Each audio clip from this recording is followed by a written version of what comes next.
Muy, pero muy bienvenidos a esta nueva edición de podcast teológicos, de podcast de la teología en las fronteras de la sociedad.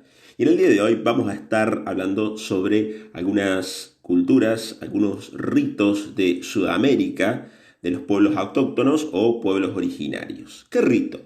El famoso rito de la Pachamama. Vamos a tratar dos preguntitas. La primera es, ¿qué es la Pachamama? ¿A qué se refiere el culto? Y la segunda, ¿qué relación existe entre la Pachamama y el cristianismo? Pasamos con la primera parte. La Pachamama, o Madre Tierra, por su traducción al español, ha formado, y aún hoy podríamos decir, forma parte de un conjunto de ritos dedicados a la diosa de la fecundidad, de nuestros pueblos originarios, por supuesto. Si bien este culto se rinde en especial a nuestra Madre Tierra, esta Madre Tierra se personifica en una divinidad. ¿Cómo era la divinidad? De baja estatura, con cabeza y pies grandes, que viste sombreros y calza hojotas. Con todo, no era la única divinidad a la cual se le rendía culto, por supuesto.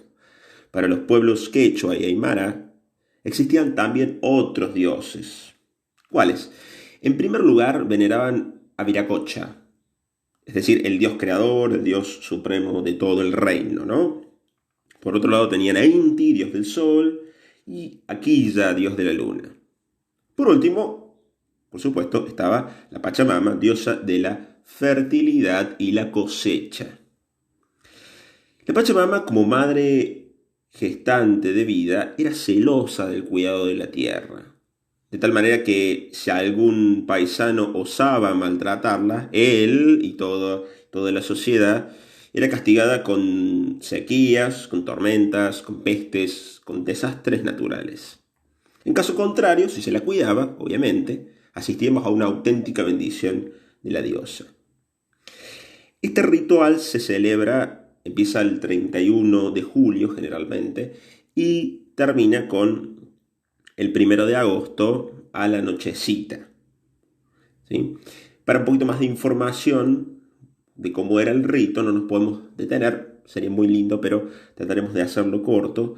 Generalmente se ofrecía a la Madre Tierra, se cavaba un pocito y se ofrecía allí algunos alimentos, sobre todo aquellos alimentos que más nos gustan para que al otro año o en el tiempo que viene se multiplicasen. No nos podemos detener ahí, sería muy lindo. Después para otro podcast. Pero vamos un poquito al punto. A lo largo de tantos años, el culto a la Pachamama ha tenido como algunos vaivenes. Si bien es un rito ancestral, en la época de la conquista española, muchos encomenderos, o sea, aquellos a los que se les habían encomendado las tierras, y muchos religiosos tildaron estas prácticas de satánicas, casi como en un intento imposible de buscar imponer la confesión cristiana, ¿no? Aún así, no nos podemos quedar con esta página de la historia. También hubo numerosos religiosos y religiosas que entablaron un diálogo fecundo con las religiones de estas tierras, diálogos que en los libros de historia se suele omitir. Voy a poner algunos ejemplos. El primero, ha habido algunos sacerdotes que en su intento por anunciar el Evangelio lo han traducido a las lenguas originarias. Otros compartían rituales intentando inculturarse, meterse un poquito más en la cultura. Bartolomé de las Casas, por ejemplo. Y otro llegó también a ser acuchillado por denunciar la esclavitud indígena. Antonio de Montesinos, por ejemplo. Es decir, se han cometido algunos errores y en algunos casos graves errores a la hora de forzar a creer en otro Dios, ¿no? Pero también hubo muchos aciertos a la hora de generar un diálogo. Prueba y testimonio de ello es el mestizaje de creencias que nosotros tenemos acá en el norte del país, de Argentina, donde los pobladores realizan el culto a la Pachamama y también asisten a misa. Acá en Argentina y un poquito más arriba en el norte, en Sudamérica. Lo importante a destacar acá es qué relación existe entre la Pachamama y el cristianismo. Tanto una sabiduría como la otra, la sabiduría de los pueblos autóctonos, como la judeocristiana, nos enseñan el valor y la cultura de cuidar la tierra, de protegerla, de ser custodio de ella.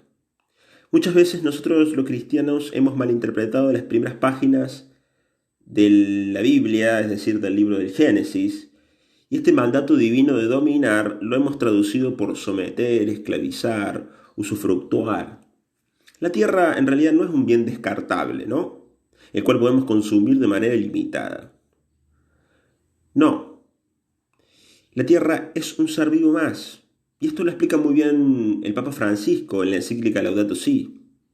Se nos ha encomendado la creación no para explotarla, sino para cuidar nuestra casa común. De allí que más allá de las aparentes diferencias que haya, obviamente, entre monoteísmo y politeísmo, ambas divinidades, ambas creencias, nos exhortan a cuidar lo que se nos ha regalado, aquello que se nos ha dado. Por eso las sabidurías religiosas hoy tienen mucho para decirnos. En un mundo donde la población tiene como bandera el consumo ilimitado y el descarte como mástil de la misma. La Tierra es un ser vivo más, somos parte de ella. Todos estamos interconectados en la naturaleza, en el cosmos. Nadie vive sin otro. Ha sido un error, fíjense, pensarnos como algo separado de ella. Si alteramos la naturaleza, nos alteramos. Si la empobrecemos, nos empobrecemos a nosotros mismos. Si la dañamos, nos dañamos. Yo me pregunto, ¿caeremos en la cuenta algún día de esto?